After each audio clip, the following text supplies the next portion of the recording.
Bendiciones, grupo. ¿Cómo están, iglesia? Buenas noches, hermana Maxi. Quería compartir con ustedes un estudio muy breve respecto a un tema muy importante que no solemos tratar.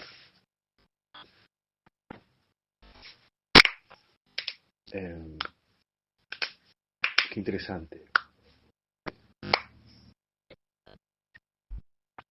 También Jesús no solía tratar el tema, pero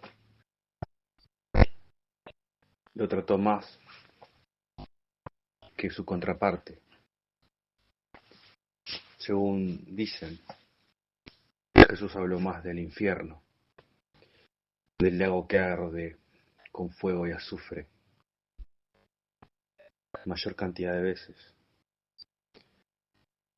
que de lo que habló sobre el cielo, el paraíso y los 1000 años.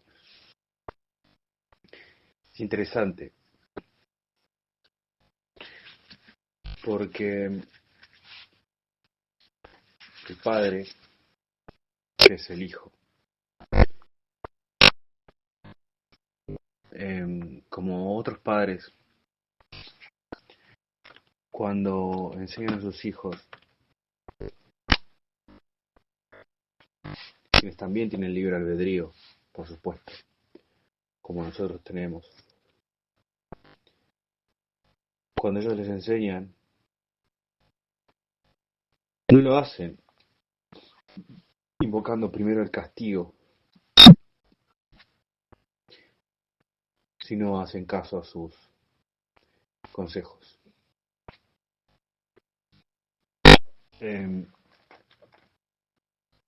Por lo menos no los buenos padres. Se entiende que los consejos de un padre son mayormente buenos. No todos, me refiero a un buen padre. Un buen padre y los malos padres hacen lo contrario, ¿no? Invocan primero lo malo, en vez de lo bueno. Pero Cristo Jesús cuando enseñaba, eh, bueno, tenemos tantos ejemplos. En el Sermón del Monte, que a tanta gente le predicó, le dio mayores conocimientos y consejos de sabiduría, de bondad, de amor, de paz, que de castigo. Pero en cuanto habló de las recompensas, en cuanto habló de la cosecha que cada uno siembra, habló más del infierno, del lago que arde con fuego y azufre, que de los 1000 años, que del paraíso, que del cielo. Es un tema que no solemos tratar, quizás por esto mismo, pues su ejemplo seguimos.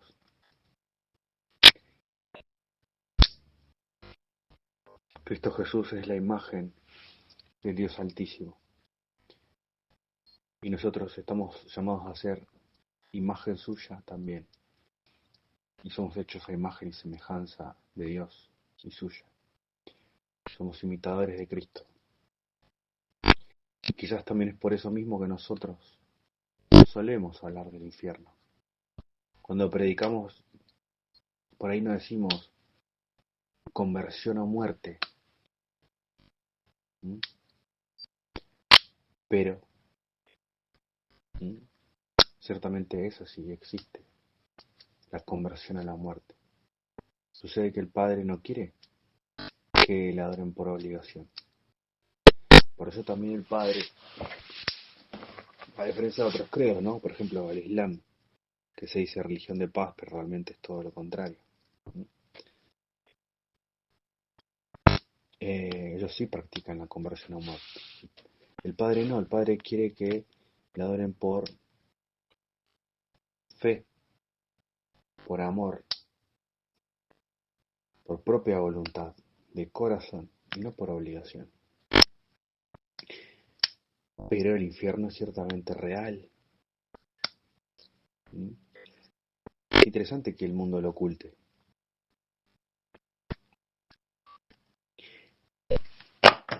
Yo quería hablarles un poco respecto de eso.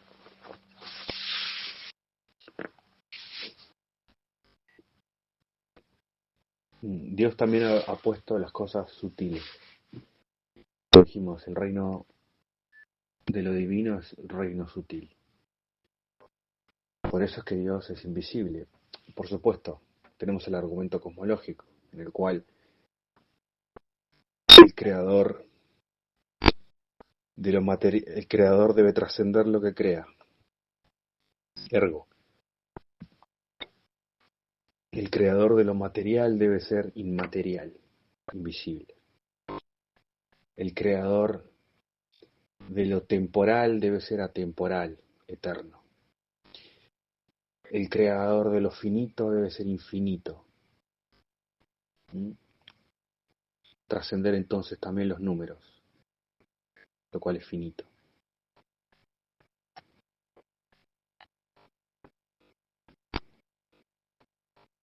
Eh, por eso es que puede ser uno, y a la vez dos, y a la vez tres, y a la vez ser infinito, sin que nada de esto contradiga y deje de ser lo uno o lo otro.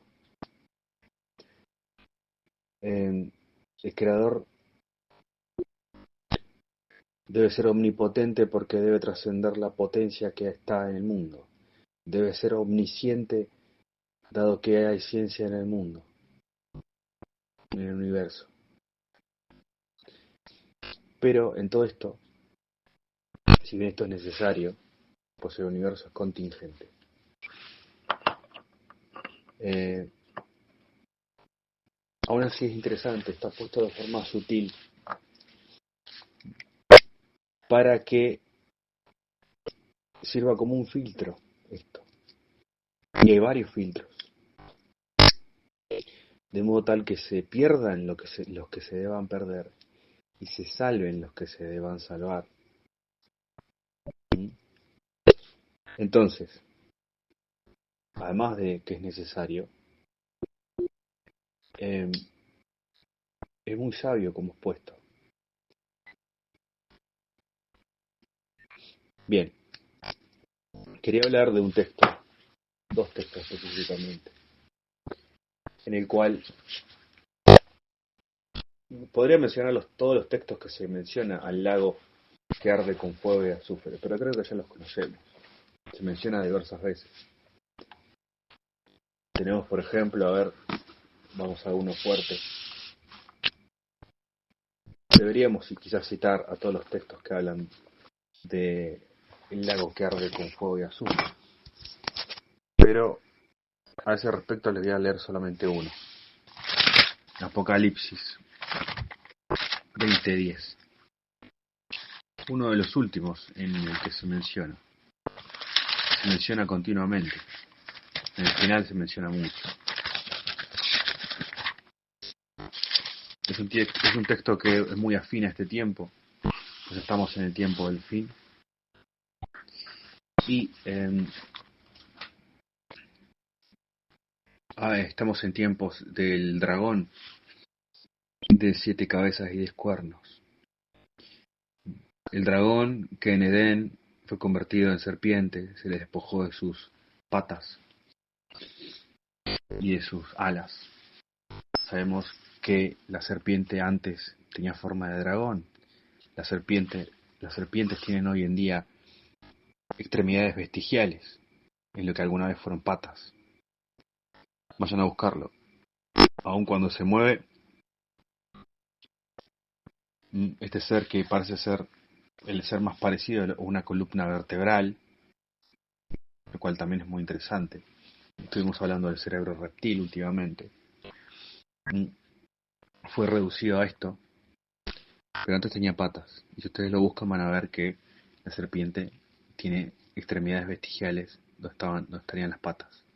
También hay muchos historiadores de la antigüedad que hablaban de serpientes voladoras, serpientes con alas de reptil. La serpiente era antes un dragón. Esta promesa, esta pena que se le da al ser que poseyó al dragón, esto es Satanás, el diablo, de que se iba a arrastrar, no solamente es algo metafísico, Satanás se pasó a arrastrarse por la tierra como un psicópata, sino que además también se puso como señal a las serpientes, que antes eran dragones, convertirse en serpientes, comer polvo todo el resto de su vida, de forma física, como el ser que poseyó al dragón, luego serpiente, en Edén también de forma metafísica, se arrastró por la tierra hasta el día de hoy y comió tierra hasta el día de hoy. Después, a este dragón, o sea, este ser que se menciona de esta forma, la serpiente original del dragón, se convierte en un dragón de 7 cabezas y 10 cuernos. Satanás pasa a tener 7 cabezas, vuelve a ser un dragón, en un sentido espiritual. También vuelve a ser un dragón, pero con más cabezas. 7 cabezas porque pasó a tener una dirigencia, su cabeza pasó a ser de dirigencia espiritual, dado en el número 7, que representa lo espiritual. Y con 10 cuernos, esto es con poder temporal. Lo décimo es poder temporal.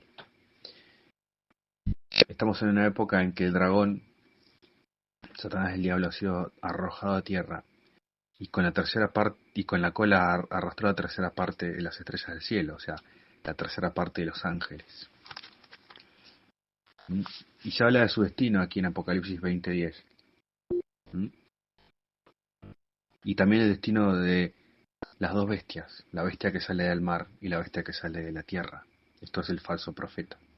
O sea, el nuevo orden mundial, la ONU, y la ONU de religiones, el falso profeta.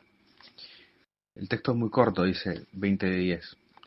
Y el diablo, que los engañaba, fue lanzado en el lago de fuego y azufre, donde estaban la bestia y el falso profeta, y serán atormentados día y noche por los siglos de los siglos. Es una de las últimas veces en que se menciona el lago que arde con fuego y azufre. 21 y 22 termina el Apocalipsis. Entonces me refiero a sus capítulos. Al final del capítulo 20 se menciona una de las últimas veces el lago que arde con fuego y azufre. También se menciona una última vez en el 21, dice, pero los cobardes e incrédulos, los abominables y homicidas, los fornicarios y hechiceros, los idólatras y todos los mentirosos tendrán su parte en el lago que arde con fuego y azufre, que es la muerte segunda. Bien, podría mencionar otros textos, pero aquí se menciona de forma muy contundente sobre ellos. Se menciona más veces el lago que arde con fuego y azufre. Entonces podríamos buscarlo. Pero ustedes ya conocen estos textos. Son diversos. No lo haré, con esto es suficiente quizás. Podríamos leerlos. Se los dejo a ustedes. Tenemos el otro texto también en que, también lo podría leer. En Lucas. Sí, debería. Cuando Jesús mismo habla de la parábola del rico y Lázaro. Es interesante. Solo Lucas, el médico, seguidor de Pablo, lo menciona.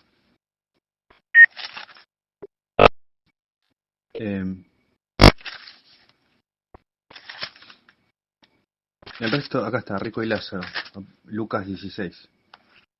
Es interesante, el resto de discípulos no lo menciona. En realidad Lucas no era uno de los 12. Fue un seguidor de Pablo, era un médico.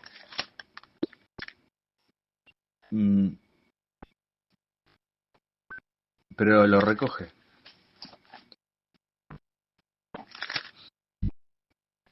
Y aquí Jesús habla también del infierno. Y dice, Lucas 16, 19 en adelante, al final. Había un hombre rico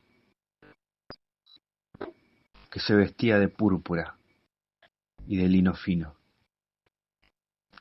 y hacía cada día banquete con esplendidez. Había también un mendigo llamado Lázaro que estaba echado a la puerta de aquel, lleno de llagas, y ansiaba saciarse de las migajas que caían de la mesa del rico.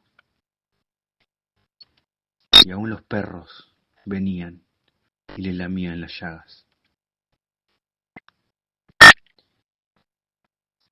Aconteció que murió el mendigo y fue llevado por los ángeles al seno de Abraham. Y murió también el rico y fue sepultado. Y en el Hades alzó sus ojos, estando en tormentos, dijo Jesús. Tormentos. Y vio de lejos a Abraham y a Lázaro en su seno. Entonces él, dando voces, dijo, Padre Abraham, ten misericordia de mí, y envía a Lázaro para que moje la punta de su dedo en agua y refresque mi lengua, porque estoy atormentado en esta llama. Porque estoy atormentado en esta llama. Pero Abraham le dijo, Hijo, acuérdate que recibiste tus bienes en tu vida, y Lázaro también males. Pero ahora, este es consolado aquí, y tú atormentado. Además de todo esto, una gran cima está puesta entre nosotros y vosotros. De manera que los que quisieren pasar de aquí a vosotros no pueden, ni de allá pasar acá. Entonces le dijo, te ruego, pues, Padre, que le envíes a la casa de mi padre, porque tengo 5 hermanos, para que les testifique, a fin de que no vengan ellos también a este lugar de tormento. Y Abraham le dijo, a Moisés y a los profetas tienen, óiganlos. Él entonces dijo, no, padre Abraham, pero si alguno fuera a ellos de entre los muertos, se arrepentirán. Cosa que hizo quien mismo hablaba, Jesús. Mas Abraham le dijo, si no oyen a Moisés y a los profetas, tampoco se persuadirán, aunque alguno se levantare de los muertos. Cosa que aún también hizo. Esto Jesús mismo también profetizó. Aquí estaba hablando de esto. Y también se levantó entre los muertos. Y también antes, durante y después se levantó de los muertos. ¿Mm? Con Elías, el Señor Yahweh, Yeshua Emmanuel, levantó entre los muertos. Cuando Jesús vino, aún antes de resucitar, levantó a Lázaro y a otros tantos. Y aún después de irse, también muchos fueron levantados, aún hasta por los huesos de los apóstoles. Y tantos más. Y hubo profecías antes, durante y después sobre todas las cosas. O sea, aún así el Padre en todo su amor también, también lo mostró. Y acá mismo Cristo lo estaba diciendo. Y Lucas lo recoge. Bien. Aquí nuestro Señor estaba citando también un texto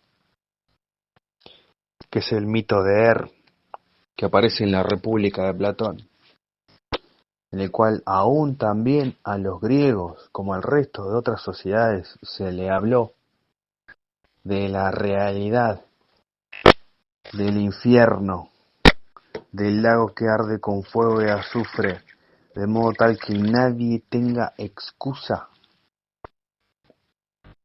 cuando llegue el fin. Nadie.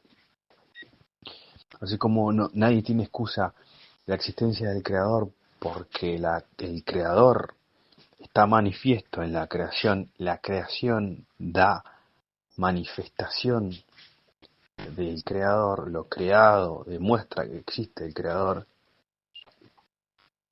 y solo un necio, como los ateos por ejemplo, dicen no existe Dios. También a la mayoría de las civilizaciones se les mostró la realidad del infierno, del lago que arde con fuego y azufre. Entonces, quería hablar un poco de esta realidad, de la cual no se suele hablar mucho, pero debemos hablarlo, porque aún nuestro Señor habló más con amor que con condenación, pero cuando habló de las realidades futuras, habló más del infierno, del lago que arde con fuego y azufre, advirtió sobre ello, en amor, también por amor lo hizo, que de la realidad del cielo, del paraíso, de los 1000 años,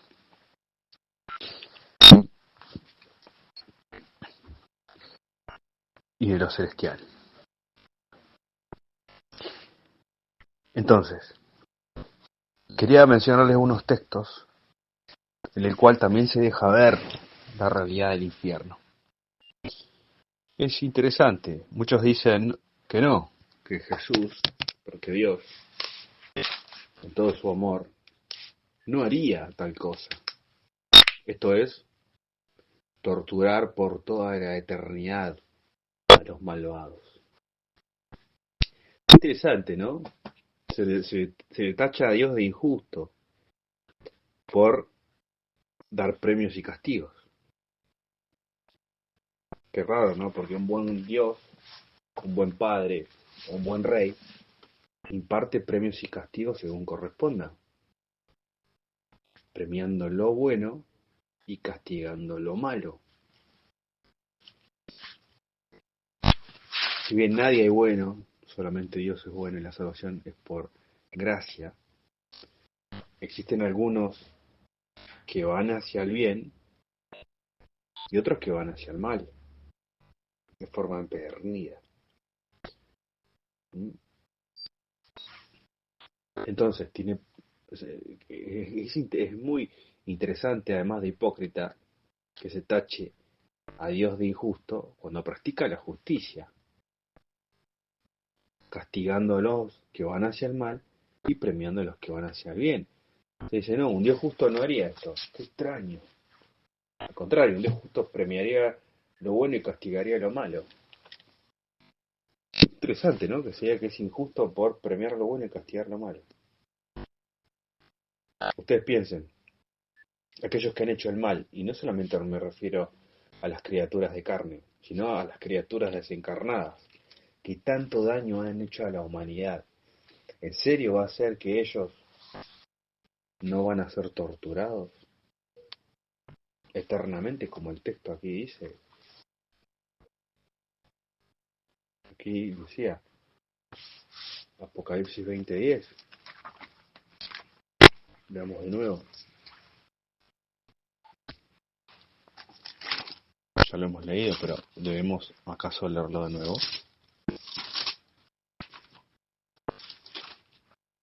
Apocalipsis 20:10. Y el diablo que los engañaba fue lanzado en el lago de fuego y azufre, donde estaban la bestia y el falso profeta. Ya después de los 1000 años, Satanás es guardado 1000 años. Al principio de los 1000 años se lanza a la bestia del falso profeta. ¿Mm?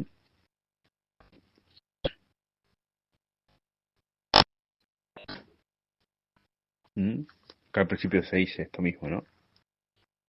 Eh, Vamos a leer un poco antes, Apocalipsis 19:20, dice: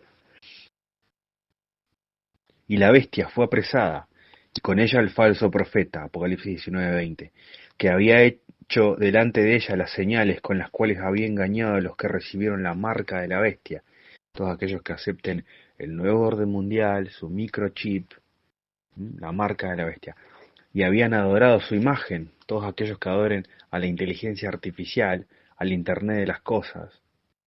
Dice: y la bestia, el nuevo orden mundial, fue apresada, y con ella el falso profeta, la ONU y la ONU de religiones, que habían hecho delante de ella las señales con las cuales había engañado a los que recibieron la marca de la bestia, ¿no? El transhumanismo y tal. Y habían adorado su imagen, que adoraron a la inteligencia artificial. Estos dos fueron lanzados vivos. Todos aquellos que se plegaron a este sistema, a estos sistemas políticos. Las bestias representan imperios, ustedes lo saben. Este imperio global del nuevo orden mundial, todos aquellos que formaron partes, dice que estos dos fueron lanzados vivos dentro del lago de fuego que arde con azufre, y los demás fueron muertos con la espada que salía de la boca del que montaba el caballo, y todas las aves se saciaron de las carnes de ellos. Bien.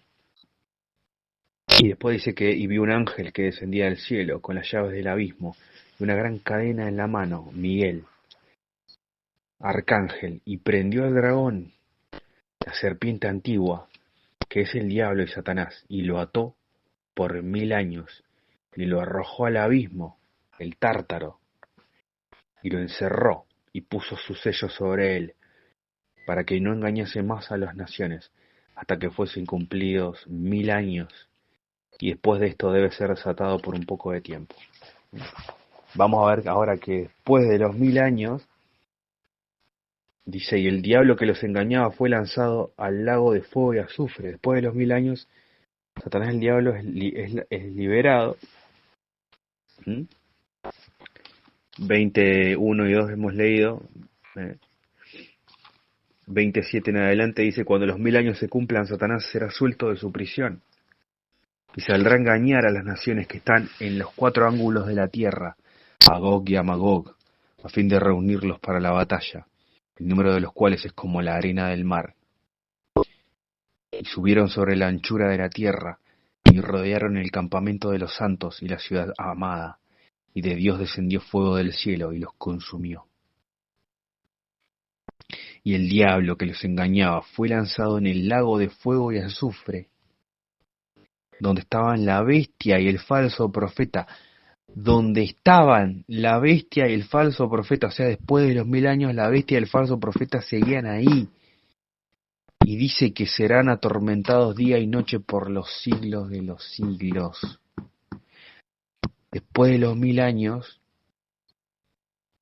al principio de los 1000 años, se lanza a la bestia y al falso profeta, a las dos bestias, al nuevo orden mundial, a la ONU de religiones, aquellos que impongan el microchip, el imperio global del nuevo orden mundial, la ONU y la ONU de religiones, que hagan adorar a la inteligencia artificial. Todos aquellos que se plieguen a este imperio global satánico van a ser lanzados al lago que arde con fuego y azufre. Todos los gobernantes y demás que trabajan para el maligno. Satanás es apresado y mandado al Tártaro, la prisión de densa oscuridad, donde antes estaban los hijos de los Nefilim, o más bien los Nefilim, ¿no? Los ángeles, que tomaron mujeres en aquel momento. que son liberados antes de esto, antes de el apocalipsis, antes del Armagedón, y que ahora andan entre nosotros. Pero Satanás, después de esos 1000 años, es lanzado también al lago que arde con fuego y azufre. Y cuando es lanzado, todavía ahí están la bestia y el falso profeta, las dos bestias, la bestia que sale del mar y la bestia que sale de la tierra, todavía están allí, después de 1000 años. Y cuando se lanza al dragón para acompañar a la bestia del falso profeta, además se señala que van a ser atormentados día y noche por los siglos de los siglos. ¿Se entiende? No es que después de 1000 años la bestia y el falso profeta ya habían muerto. No, seguían vivos, siendo atormentados.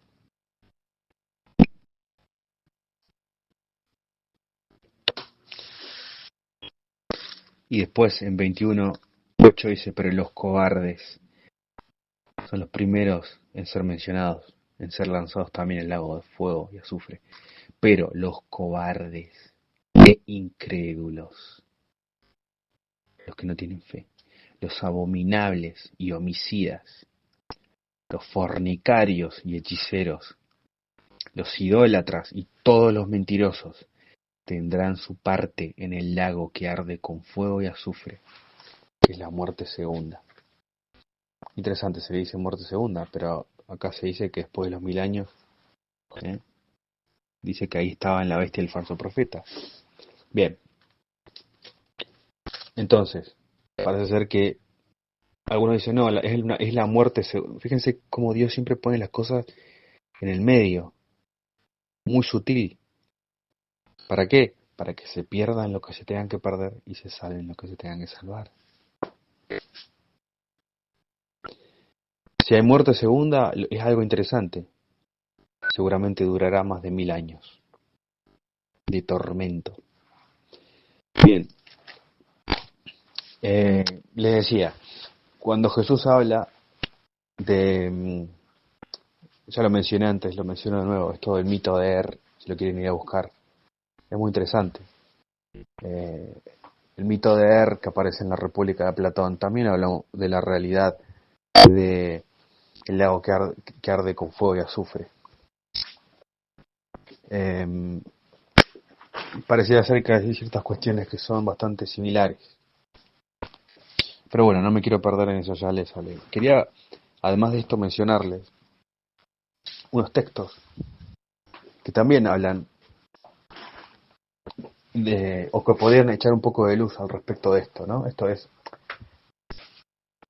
que se le achaca, ¿no? A Dios. ¿Cómo es que un Dios justo podría permitir la tortura eterna, ¿no? O que dure gran tiempo, por lo visto más de 1000 años. Porque algunos batallan y dicen, no, bueno, pero se le menciona como muerte segunda. Aunque acá vemos que después de 1000 años la bestia y el falso profeta siguen vivos, siendo atormentados día y noche en el lago que arde con fuego y azufre, ¿no? Entonces existe esta duda, ¿puede un Dios justo torturar eternamente? Bueno, primero que nada, ya dijimos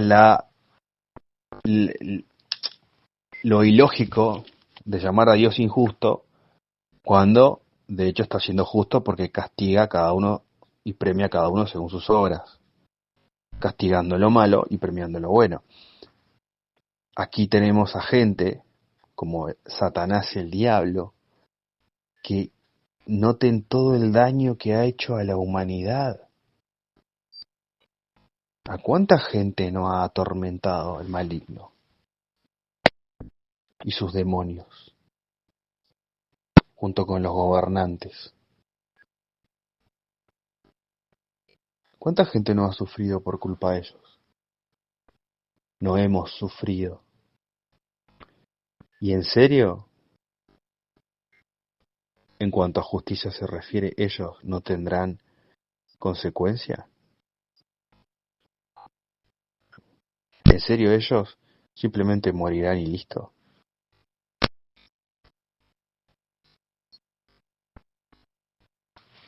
lo que se deja ver aquí es que no será así. Los Nephilim fueron aprisionados, ¿m? Y mandados al Tártaro. Desde el diluvio, esto es 4500 años atrás, es que ellos están presos en prisiones de densa oscuridad, el Tártaro. Ustedes saben, la incomunicación es uno de los peores castigos que se le puede hacer a una persona. Hay personas que están en prisiones de máxima seguridad y que por maltratar aún a aquellos celadores carceleros que les van a dejar comida, les lanzan materia fecal, los apuñalan, etcétera. Por eso se les castiga, y a pesar de estar en prisiones de máxima seguridad y no estar en contacto con nadie, como no pueden ni siquiera estar en contacto con los carceleros, se los manda a prisión de incomunicación. Y a veces están diversos tiempos. Un mes, 2 meses, 3 meses, aunque es mucho, en incomunicación, en prisiones de completa oscuridad, donde ni siquiera tienen contacto con el carcelero, ¿verdad? Eh, la comida se deja en un lugar, ¿no?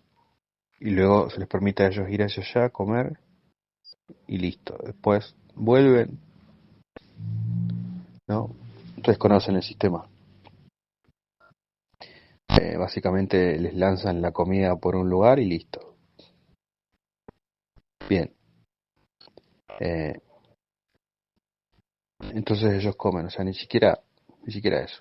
Ni siquiera tienen contacto con carceleros ya directamente, ¿no? Eh, bien. La, la, eh, estas leyes, la Convención de Ginebra, que de hecho surge en un lugar protestante, la Ginebra protestante, Suiza, ¿no? Eh, Debido a que el protestantismo ha traído libertad, liberalismo, eh, el cristianismo, especialmente en su faceta protestante, en todo lo que ha sido la inspiración de las constituciones liberales, también ha inspirado lo que es la ética en cuestiones bélicas, por ejemplo, ¿no? La Convención de Ginebra se aplica también a prisioneros de guerra, por ejemplo, pero también está aplicada a otras clases de prisioneros y ha ido avanzando una ética en la cual se considera que la incomunicación es algo muy fuerte, se considera una tortura, y lo es. ¿Mm? Qué interesante que es que Dios ha aplicado una tortura aquí, la tortura de la incomunicación, a los Nephilim, ¿no? O a los padres de los Nephilim, más bien, a estos espíritus que hace 4500 años ¿m? eh, tomaron posesión del mundo después de Adán y Eva, ¿m? Por lo cual Dios, habiendo tanta maldad, tuvo que traer la primera destrucción, la destrucción por agua. ¿M? Ahora los libera y luego al fin manda la segunda destrucción de la tierra, la destrucción por fuego, ¿no? Bautizando primero a toda la tierra con agua y después con fuego, como también a nosotros, los cristianos, antes de terminar también nuestro periplo en la materia, también se nos bautiza con agua y con fuego. También así la tierra completa es bautizada primero con agua y después con fuego. Porque interesante, Dios aplica un tormento. La incomunicación está considerada una forma de tortura. Para nosotros los humanos, tener a alguien hasta una semana preso, incomunicado, es una tortura muy fuerte. Y aún así Dios aplica una tortura. Y se dice que el dragón también será lanzado por 1000 años al Tártaro, prisiones de densa oscuridad, incomunicación. Entonces, Tómese eso en cuenta cuando se dice, bueno, que Dios, como es tan justo, aunque ya vimos que no está siendo injusto, al contrario, está siendo justo porque está premiando el bien y castigando el mal. ¿eh? Lanzando a castigo a aquellos que trajeron el mal al mundo. Eh, Mandando a los ángeles al tártaro. Bien, entonces, la incomunicación es una forma de tortura. Está considerada de esa forma por nosotros como humanidad. Y vemos que Dios lanzó hace 4500 años a los ángeles que trajeron a los Nefilim y que lanzará al dragón, a Satanás el diablo, por 1000 años al tártaro, a estas prisiones de densa oscuridad. Entonces, ¿por qué luego pensar que Dios no aplica el castigo de la tortura?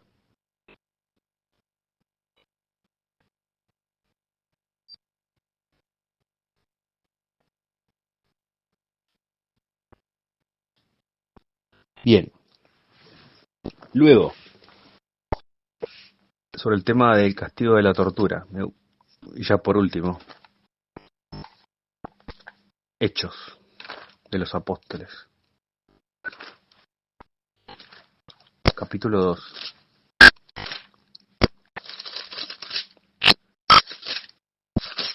Pedro, lleno de Espíritu Santo,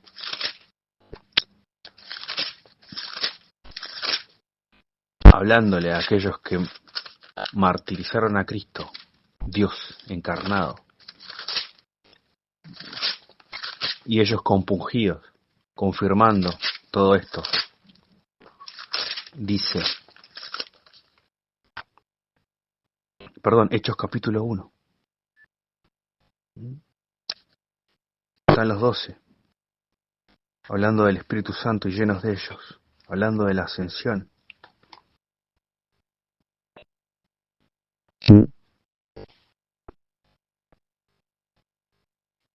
Pedro habla sobre Judas y dice, entonces volvieron a Jerusalén desde el monte que se llama del Olivar, monte de los olivos, el cual está cerca de Jerusalén, camino de un día de reposo. Y entrados, subieron al aposento alto, donde moraban Pedro y Jacobo, Juan, Andrés, Felipe, Tomás, Bartolomé, Mateo, Jacobo, hijo de Alfeo, Simón el celote, y Judas, hermano de Jacobo. Todos estos perseveraban unánimes en oración y ruego con las mujeres y con María, la madre de Jesús, y con sus hermanos. En aquellos días Pedro se levantó en medio de los hermanos, y los reunidos eran como 120 en número, y dijo, 12, otra forma de 12, 120. Varones hermanos, era necesario que se cumpliese la Escritura, en que el Espíritu Santo habló antes por boca de David acerca de Judas, que fue guía de los que prendieron a Jesús y era contado con nosotros y tenía parte en este ministerio. Pues, con el salario de su iniquidad adquirió un campo que hasta el día de hoy existe y donde nada crece y nadie ha querido construir, y que hemos mostrado videos, no crece ni el césped allí. Dice, pues, con el salario de su iniquidad adquirió un campo y cayendo de cabeza, se reventó por la mitad y todas sus entrañas se derramaron. Y fue notorio a todos los habitantes de Jerusalén, de tal manera que aquel campo se llama en su propia lengua Akeldama, que quiere decir campo de sangre. Porque está escrito en el libro de los Salmos, sea hecha desierta su habitación, y no haya quien more en ella.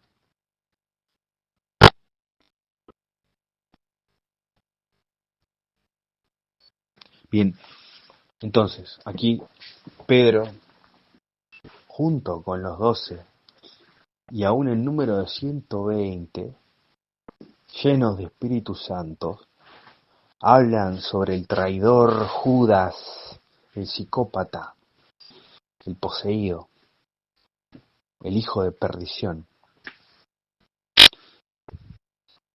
quien nada menos entregó a nuestro Señor, y de cual Cristo Jesús advirtió al principio y al final de su ministerio, diciendo: uno de ustedes me traicionará. Apenas se reunieron los 12, y ya cuando los 12, junto con Jesús, se desbandaron, tanto antes de la Santa Cena como después de Jesús dar de comer con 5 panes y 2 peces multiplicados, también en 12 canastas luego, el resto, estos peces sobraron en número de 12 canastas, ¿no? Después de alimentar a toda esta gente y antes de la Santa Cena, Jesús dijo a los 12, la primera vez que los vio todos juntos y la última vez que los vio juntos, les dijo: uno de ustedes me traicionará, sabiendo él perfectamente quién era el traidor, Judas, el psicópata. Y ellos estuvieron 3 años preguntándose: ¿quién será? Pues Jesús nos estaba entrenando a detectar a los psicópatas, a los traidores, a los poseídos en medio de nosotros, a quienes nos entregarían. Está escrito que en el tiempo del fin también sucederá y se entregarán unos entre otros. Ya pronto vendrá también la época de Judas. Jesús nos enseñó a detectarlos.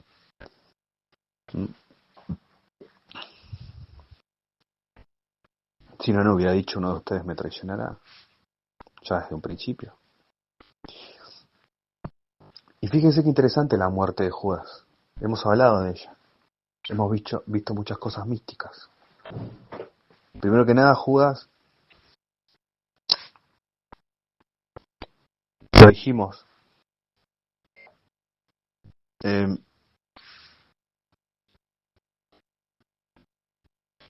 los demonios que poseían a Judas lo hicieron blasfemar también antes de morir. Judas, en vez de ir a pedirle perdón a nuestro Señor, recordemos, Satanás no solamente entró en Judas, sino que también entró en Pedro. Sí, Jesús le dice a Judas, en el texto se deja claro, y el diablo y Satanás entró en Judas. Y antes de la Santa Cena, ¿no?, cuando Jesús dice: uno de ustedes me traicionará, y todos le dicen: Señor, no seré yo. Y a lo último, Judas, que estaba sentado a su izquierda, le dice, no le dice Señor, le dice: Rabí, ¿seré yo? En ese momento, el diablo entró en Judas. A su derecha, a la diestra de Cristo, estaba el discípulo amado, el amigo de Jesús, Juan, el Apocalipta, San Juan. Y él dice: Señor, ya dinos quién es. Y Jesús le dice: a quien le daré este pan mojado en vino, ese es. Y se vuelca hacia su izquierda y se lo da a Judas. Y le dice: ve a hacer lo que has venido a hacer? Rápido. ¿Mm? Y de alguna forma también, como estaba poseído por el diablo, lo expulsa. Como siempre Jesús actuó con los demonios, siempre los expulsó. Y también le dice, vete. Pero no solamente Judas fue poseído por Satanás, también Pedro. Pues en un momento en el cual, justo antes, de hecho, de todo esto, Jesús ya también les decía a sus 12 que debía ser martirizado y entregado. Pedro le dice, Señor, no seas tan duro contigo mismo. Cuando Jesús decía que debía ser crucificado, ahí Jesús le dice, ponte detrás de mí, Satanás. Satanás había entrado en Pedro también, y también Jesús lo expulsa de alguna forma, lo pone detrás suyo. Porque Jesús siempre que estaba ante demonios y ante el diablo, no discutía con ellos, los expulsaba y les decía, vete, está escrito, está escrito, está escrito. No se perdía discutiendo con ellos. De una u otra forma, le decía lo mismo, ponte detrás de mí, vete, ve a hacer lo que has venido a hacer. Chao, vete y no vengas más.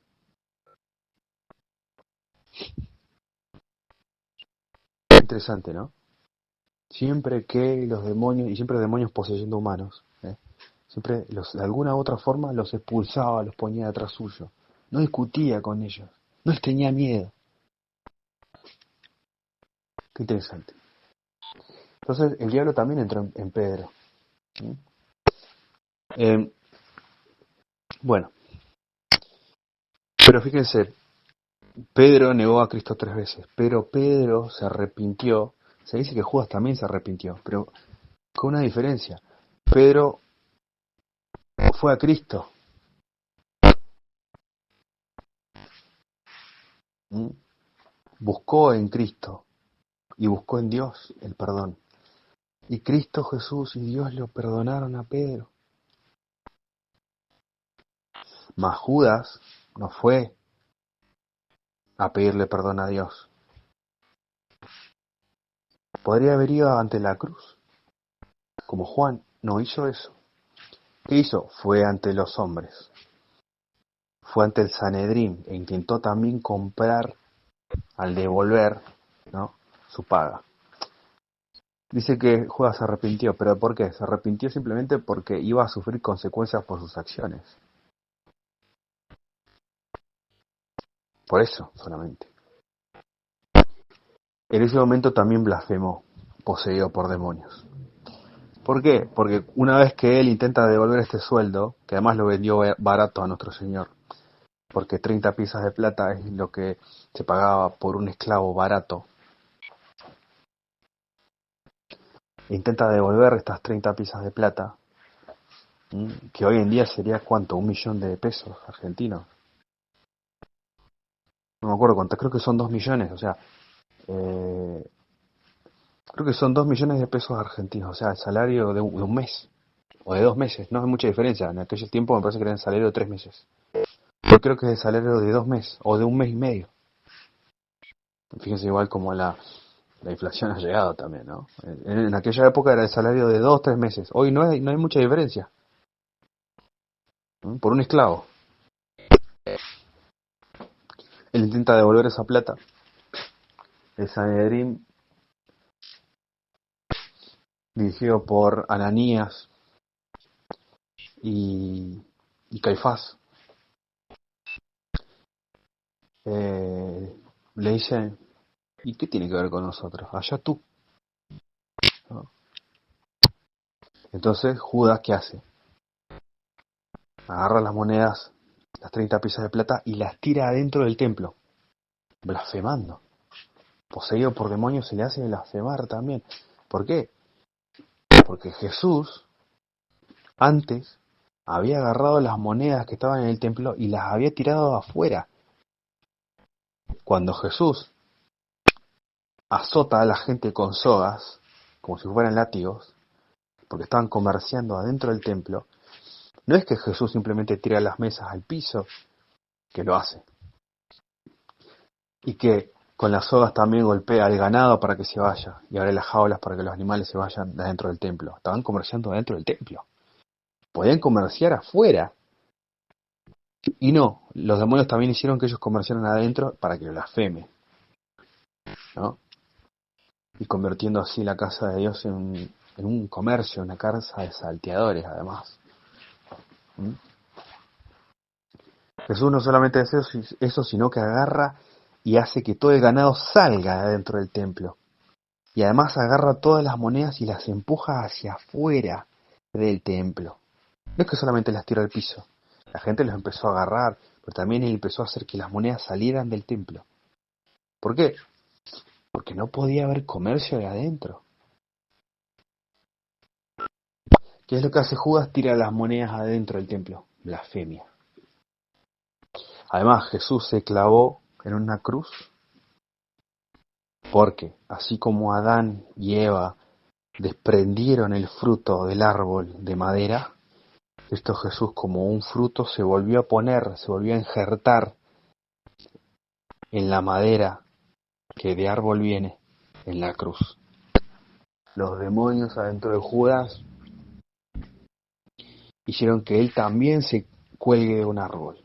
Dios y el Espíritu Santo, al entender que esto también era blasfemo, ¿qué hicieron?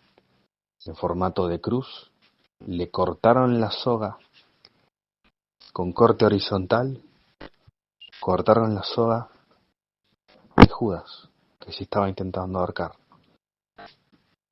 ¿Para qué? Para no sufrir las consecuencias de sus acciones. Judas tampoco entendía que existía un infierno. Fíjense qué interesante. Porque si hubiera dicho, bueno, existe un infierno, bueno, por lo menos se mantenía con vida un tiempo más, yo que se podía haber huido a otro lado, huido lejos. ¿Mm? Y en todo caso decir, bueno, no sé, disfrutaré un tiempo y luego veré el infierno. También Judas no entendía que existía un infierno. Estos psicópatas piensan que no va a haber consecuencias por sus acciones, ni desde lo físico ni desde lo metafísico. Por eso es que Judas ahorcó, porque también a él lo podían apresar, torturar. Había matado al Hijo de Dios, había matado a Dios encarnado, ¿verdad? Él lo veía con la mentalidad de celote y decía, bueno, en todo caso, estamos matando a alguien que, bueno, no venía a ser, que no era el verdadero Mesías, porque ellos creían en un Mesías como creen hasta el día de hoy, que viene a ser solamente un revolucionario político, temporal. Entendió que esto era más que ello. Y va a sufrir consecuencias por sus acciones. Esto es común. Los psicópatas, cuando son apresados por los crímenes que cometen, asesinatos, etcétera, cuando los descubren, a veces ellos mismos, antes de ser apresados, se suicidan. ¿Para qué? Para no sufrir las consecuencias de sus acciones, para no estar años presos, para que no sean torturados en la prisión, se matan. Bien, algo similar intentó hacer Judas. ¿Pero qué hizo Dios? Dios le cortó la soga con un corte horizontal. Y luego Judas cayó de cabeza y se partió al medio. Su cuerpo se partió con un corte vertical. ¿Se entiende? La roca en la cual fue partida el alma de Judas representa un corte vertical. Mientras que el corte de la soga es un corte horizontal, un corte en formato de cruz también. Y Judas, fíjense qué interesante, que este es el punto al cual quería ir. A ver, a Judas lo mató Dios. Dios mató a Judas. ¿Quién cortó la soga de Judas? Dios.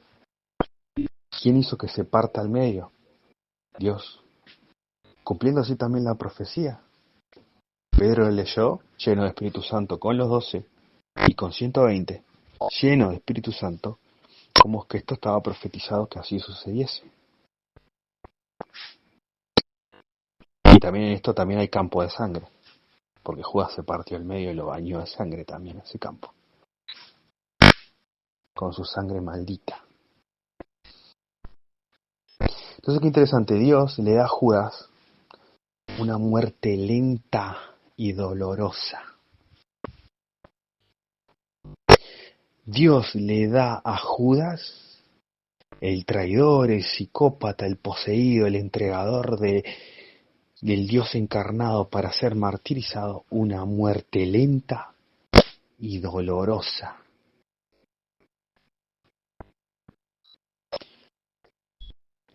Entonces, acá van dos ejemplos muy buenos para entender que cómo es aquello de que Dios no castiga a tortura. Si Dios, hasta a los ángeles traidores, los padres de los Nefilim, que en traición siguieron al dragón, y aún hasta el dragón, los mandó y los mandará al Tártaro. Entonces, si Dios mandó y mandará al dragón, la serpiente original, y a los ángeles que pecaron, al Tártaro, que son prisiones de densa oscuridad, al dragón por 1000 años, y a sus ángeles por 4500 años. Y sabemos, la misma humanidad hoy considera a la prisión por incomunicación como una tortura, y una de las peores torturas a las que se puede someter a un ser. ¿Mm? Y Dios dio este castigo, y que Dios castigó a Judas, entregador de nuestro Señor, Dios encarnado, para el martirio, con una muerte lenta y dolorosa, porque la muerte por desentrañamiento es una de las muertes más lentas y dolorosas que puede existir.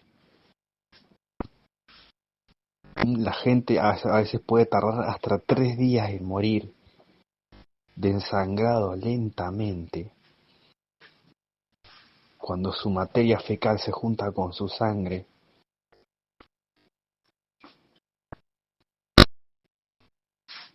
¿Cómo es que Dios luego entonces se dice que no podría dar una muerte lenta y dolorosa en el lago que arde con fuego y azufre?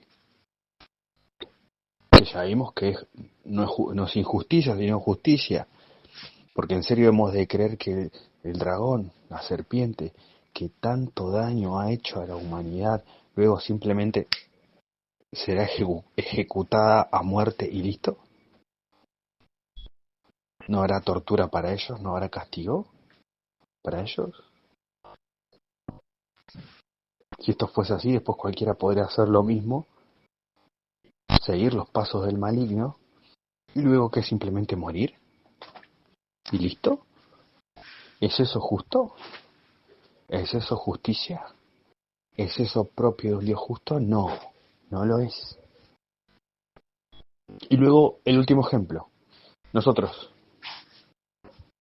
Fíjense qué interesantes 3 ejemplos. Nosotros, los humanos, ¿no tenemos acaso nervios que nos hacen sufrir? Nuestra capacidad sensible, ¿m? En nuestras terminaciones nerviosas, ¿no se nos señala también el dolor? Porque nosotros, si acercamos la mano al fuego, nos quemamos. Y eso también nos sirve, es un mecanismo que nos sirve. Si no sintiésemos dolor cuando tenemos la mano en el fuego, bueno, nos quemaríamos y nos seguiríamos quemando, mientras que el dolor nos hace quitar la mano del fuego. El dolor es bueno porque nos aleja de lo malo. Porque si no sintiésemos nada cuando tocásemos el fuego, dejaríamos la mano y nos seguiríamos quemando. Y nos quemaríamos enteros. Si no sintiésemos dolor, también por ejemplo no solamente físico, sino emocional, seguiríamos en lugares y con personas que no conviene, y luego esto nos terminaría también matando. El dolor es bueno porque nos enseña y nos hace alejarnos del mal, de la fuente del dolor. Hay otros diversos dolores que son también diferentes, ¿no? Hay dolores que son buenos, que forjan el carácter. También para eso sirve el dolor. Hay dolores en los ejercicios, hay dolores también emocionales, que también están hechos para forjar el carácter. Entonces no es que el dolor es siempre malo. Nos aleja del mal y también nos forja el carácter. Bien. Entonces tiene un doble sentido de ser, de hecho. Es una señal de alarma y también nos hace entrenarnos para superarlos. En cuanto a un dolor tenue, me refiero, ¿verdad? Bien. Entonces, estamos configurados los seres humanos para también sufrir dolor. Y eso también tiene un sentido de ser.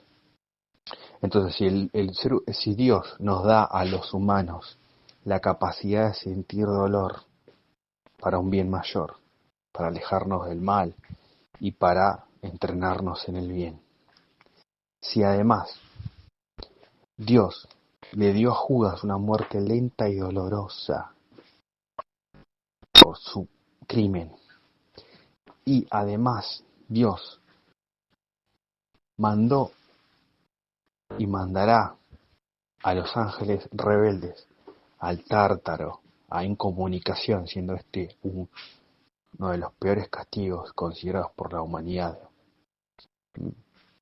la prisión por incomunicación. ¿Cómo es que luego se dice que él no podría lanzar a los malditos a ser torturados eternamente a un lago que arde con fuego y azufre? No tiene sentido. Dios es justo, ya lo vimos, y esto puede hacer y debe hacer. Premiar lo bueno y castigar lo malo. Entonces, me parece a mí que por estas razones es obvio pensar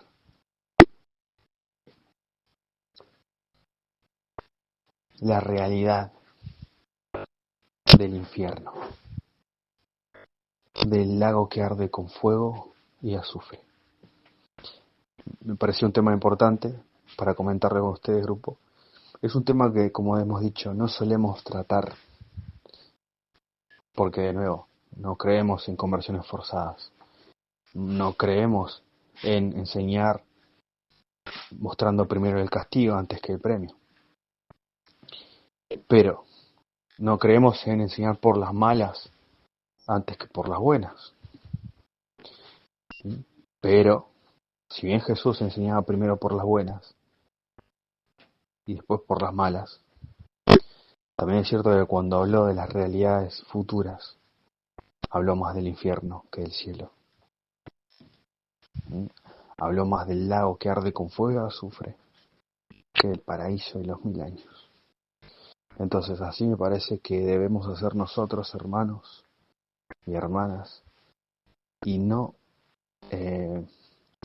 ocultar esta realidad de todos, la realidad del infierno, del lago que arde con fuego y azufre, la muerte segunda. Que algunos dicen es muerte. Bueno, por lo visto dura más de 1000 años. Así que bueno, grupo, bendiciones, hermano Maxi. Y este lugar les espera pronto a todos los mencionados. Primeramente a los cobardes, seguidamente a los incrédulos, y al resto, a los abominables y adúlteros, fornicarios, y hechiceros, y a todos los mentirosos, y a todos los que se pongan la marca de la bestia y se plieguen ante el imperio global del nuevo orden mundial, y a la bestia y al falso profeta, y también al dragón y todos sus ángeles, a la tercera parte que siguió su cola. A todos ellos les toca el lago que arde con fuego y azufre del infierno, ¿m? Para ser atormentados día y noche por los siglos de los siglos, por los aeones de los aeones. Amén. Bendiciones.